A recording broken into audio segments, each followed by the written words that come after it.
Hi all friends, welcome to MTM political talk. അപ്പോൾ നമ്മൾ പഞ്ചായത്ത് തിരഞ്ഞെടുപ്പിൻ്റെ ചൂടിലേക്കൊക്കെ പ്രവേശിച്ചിരിക്കുകയാണല്ലോ. പഞ്ചായത്ത് തിരഞ്ഞെടുപ്പ് വളരെ ആവേശത്തിൽ മുന്നേറിക്കൊണ്ടിരിക്കുന്ന ഈ അവസരത്തിൽ നമുക്ക് 2026 നിയമസഭാ തിരഞ്ഞെടുപ്പിൽ ആര് അധികാരത്തിലെത്തും എന്നതിനെക്കുറിച്ച് എല്ലാവർക്കും അറിയാൻ താല്പര്യമുണ്ടാവും. ഏത് മുന്നണിയായിരിക്കും, കേരളത്തെ സംബന്ധിച്ചിടത്തോളം ഏത് മുന്നണിയായിരിക്കും അധികാരത്തിലെത്തുക എന്നത്. ഇത് വളരെ നമുക്ക് ഒരുപാട് സർവേകൾ നമ്മൾ ഇലക്ഷന് മുന്നേ നടക്കുന്നത് കണ്ടിട്ടുണ്ട്. പക്ഷേ ഇവിടെ നമുക്ക് മറ്റുള്ള സർവേ ഏജൻസികളെ ഒന്നും ആശ്രയിക്കാതെ തന്നെ 2026 ആര് അധികാരത്തിൽ എത്തുമെന്ന് ഈ പഞ്ചായത്ത് ഇലക്ഷനോടുകൂടി വ്യക്തമാക്കാൻ നമുക്ക് സാധിക്കും. അതിനെക്കുറിച്ചുള്ള വിശദമായ ആണ് നമ്മൾ നോക്കുന്നത്.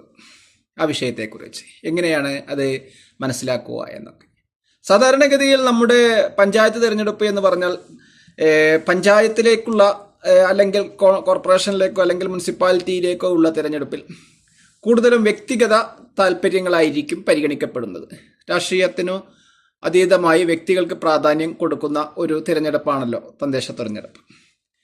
അപ്പോഴത് സാധാരണഗതിയിൽ അത് വാർഡുകളിൽ തിരഞ്ഞെടുക്കപ്പെടുന്ന വ്യക്തി നമ്മളെ അറിയുന്നവരും നമ്മൾ അവരെ അറിയുന്നവരും ഒക്കെ ആയിരിക്കും. അപ്പോൾ ഇന്ന വ്യക്തി ജയിക്കണം എന്നൊക്കെ ഓരോരുത്തർക്ക് ഓരോ താല്പര്യങ്ങളൊക്കെ ഉണ്ടായിരിക്കും. അങ്ങനെയാണ് പഞ്ചായത്തിലേക്കുള്ള നമ്മൾ പഞ്ചായത്തിൻ്റെ കാര്യമാണ് ഇപ്പോൾ ചർച്ച ചെയ്യുന്നത്, കോർപ്പറേഷനില്ല. പഞ്ചായത്തിലേക്കുള്ള ആ തിരഞ്ഞെടുപ്പ് നമ്മൾ കൂടുതലും അറിയുന്നവരായിരിക്കും. അപ്പോൾ കുറേ വോട്ടുകളൊക്കെ രാഷ്ട്രീയത്തിന് അതീതമായി സ്ഥാനാർത്ഥിക്ക് വ്യക്തികൾക്ക് നൽകപ്പെടുന്നു എന്നൊരു യാഥാർത്ഥ്യമാണത്.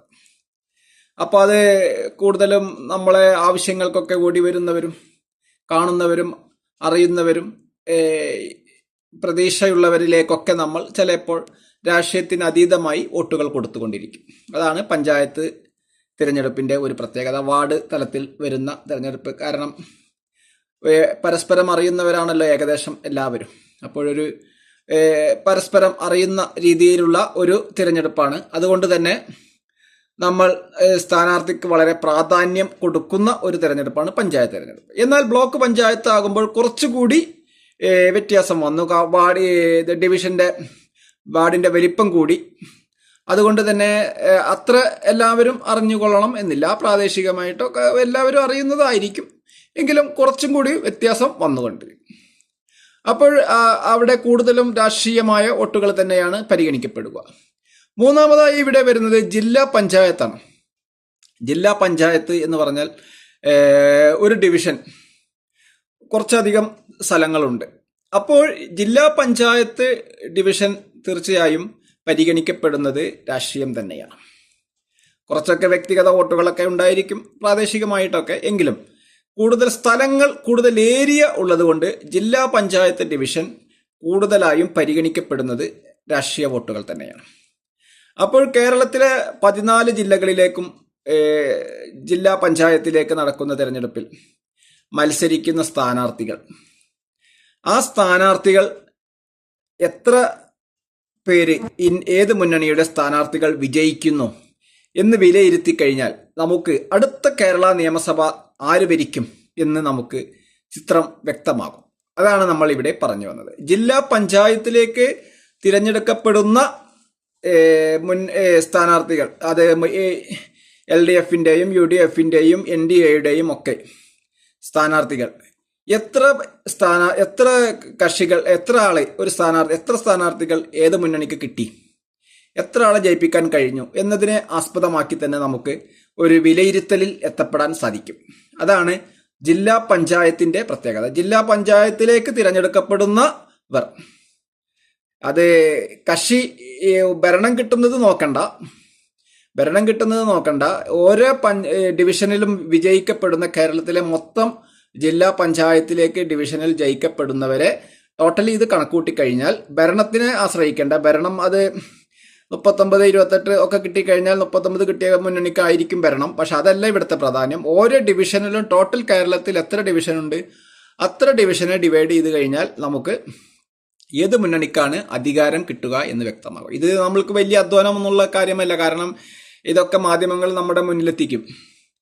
കേരളത്തിലാകെയുള്ള ഡിവിഷൻ, അതിൽ എത്ര ഈ ഡിവിഷൻ UDFന് കിട്ടി, ഇത്ര ഡിവിഷൻ LDFന് കിട്ടി, ഇത്ര ഡിവിഷൻ NDAക്ക് കിട്ടി, ഇത്രേ പണിയുള്ളൂ. അപ്പോൾ അത് ഒരു ഫ്രീ ആയ ഒരു സർവേയാണ്. ആ ഒരു ഫ്രീ ആയ സർവേയെ സംബന്ധിച്ച് നമുക്ക് ഒരു ഉത്ബോധനം നടത്തി എന്നത് മാത്രമാണ് ഈ വീഡിയോ കൊണ്ട് ഉദ്ദേശിക്കുന്നത്. ആ ഫ്രീ ആയ സർവേ നമുക്ക് ശ്രദ്ധിക്കാവുന്നതേ ഉള്ളൂ. ആ ഫ്രീ ആയ സർവേയിലൂടെ നമുക്ക് ആരാണ് അടുത്ത നിയമസഭാ തെരഞ്ഞെടുപ്പിൽ കേരളത്തിൽ അധികാരത്തിലെത്താൻ സാധ്യതയുള്ളത് എന്ന ഏകദേശം ഒരു ധാരണയിലെത്താൻ സാധിക്കും. അതാണ് ഇതിന്റെ പ്രത്യേകത. ഏകദേശം ഒരു ധാരണ, അതിൽ മാറ്റങ്ങളൊക്കെ വരാം, എങ്കിലും ഏകദേശം ഒരു ധാരണയിലെത്താൻ ജില്ലാ പഞ്ചായത്ത് ഡിവിഷനിൽ ജയിക്കുന്നവരുടെ കണക്കെടുത്തു കഴിഞ്ഞാൽ നമുക്ക് സാധിക്കും എന്ന് തന്നെയാണ് ഇവിടെ വളരെ വ്യക്തമായി പറയാം. അപ്പൊ ഈ സർവേ കുറച്ചും കൂടി മറ്റുള്ള സർവേയേക്കാൾ ആധികാരികമായിരിക്കും. നമുക്ക് സ്വയം നടത്താം ഈ സർവേ മറ്റുള്ള മാധ്യമങ്ങളും മറ്റ് ഏജൻസികളും ഒക്കെ നടത്തുന്ന സർവേനേക്കാൾ കൂടുതൽ ആധികാരികത ഈ സർവേക്കുണ്ട്. കാരണം ഇത് വോട്ട് ചെയ്യുന്നതാണ്. ആ വോട്ട് ചെയ്ത് ജയിക്കുന്ന സ്ഥാനാർത്ഥികളുടെ കണക്ക് മാത്രമാണ് നമ്മൾ നോക്കുന്നത്. ഏത് മുന്നണിക്ക് ഇത്ര സ്ഥാനാർത്ഥികൾ കിട്ടി, ഇത് ഡിവൈഡ് ചെയ്ത് കഴിഞ്ഞു കഴിഞ്ഞാൽ നമുക്ക് ഏകദേശം ഒരു ധാരണയിൽ എത്താൻ സാധിക്കും. അടുത്ത നിയമസഭാ തെരഞ്ഞെടുപ്പിൽ ആരാണ് കേരളം ഭരിക്കുക എന്നതിനെ സംബന്ധിച്ച്. അതിൽ ചില്ലറ മാറ്റങ്ങളൊക്കെ അങ്ങോട്ടും ഇങ്ങോട്ടൊക്കെ സംഭവിക്കാം. അത് വീണ്ടും 6 മാസം ഇലക്ഷന് ബാക്കി കിടക്കുകയാണ്. ജനങ്ങളുടെ ഇടയിൽ മാറ്റങ്ങൾ വരാം. പിന്നെ ഇപ്പോൾ ജില്ലാ പഞ്ചായത്തിനെ സംബന്ധിച്ചിടത്തോളം നമ്മൾ ഓരോ പഞ്ചായത്തിൽ വോട്ട് ചെയ്യുന്ന ഒരാൾ 3 വോട്ട് ചെയ്യുന്നുണ്ടെങ്കിലും ആ 3 വോട്ടും ഒരു ചിഹ്നത്തിനല്ല ആൾ ചെയ്യുന്നത് എന്നത് വ്യക്തമാണ്. അത് നമുക്ക് വോട്ടിന്റെ ഘടന നോക്കിക്കഴിഞ്ഞാൽ മനസ്സിലാവും. പഞ്ചായത്ത് വാർഡിൽ ആ ആൾ ചെയ്യുന്ന വോട്ട് ബ്ലോക്ക് പഞ്ചായത്തിൽ ചിലപ്പോൾ അതേ ആൾക്ക് തന്നെ ചെയ്തെന്നിരിക്കും, അതേ പാർട്ടിക്ക് തന്നെ ചെയ്തെന്നിരിക്കും. പക്ഷെ ജില്ലാ പഞ്ചായത്തിൽ എത്തുമ്പോൾ ആള് രാഷ്ട്രീയത്തിന് അതീതമായ വോട്ടുകളാണ് ചെയ്യുന്നത്. ഇത് നമ്മൾ അനുഭവത്തിൽ നിന്നും മനസ്സിലാക്കുന്നതാണ്. അതുകൊണ്ട് തന്നെ ജില്ലാ പഞ്ചായത്ത് ഡിവിഷന്റെ കണക്കെടുത്തു കഴിഞ്ഞാൽ കേരളത്തിൽ അടുത്ത നിയമസഭാ തെരഞ്ഞെടുപ്പിൽ ആര് അധികാരത്തിൽ എത്തും എന്നതിന്റെ ഒരു ചിത്രം നമുക്ക് കിട്ടും. അത് തന്നെയാണ് നമ്മൾ ഇവിടെ സൂചിപ്പിച്ചത്. അപ്പോൾ നമുക്കൊരു ഫ്രീ സർവേയാണ്. നമ്മൾക്ക് അധ്വാനമൊന്നുമില്ല. മാധ്യമങ്ങൾ കണക്കുകളൊക്കെ നമ്മുടെ മുന്നിൽ കൊണ്ടുവരും. അതിനെ നമ്മൾ ഡിവൈഡ് ചെയ്ത് നോക്കിയാൽ നമുക്ക് ഒരു ചിത്രം വ്യക്തമാകും. അടുത്ത നിയമസഭാ തെരഞ്ഞെടുപ്പിൽ ആരാണ് അധികാരത്തിൽ, ഏത് മുന്നണിയാണ് അധികാരത്തിൽ എത്തുക എന്നത്. തീർച്ചയായും ഈ ഒരു അറിവ് എല്ലാവരിലേക്കും എത്തിക്കും.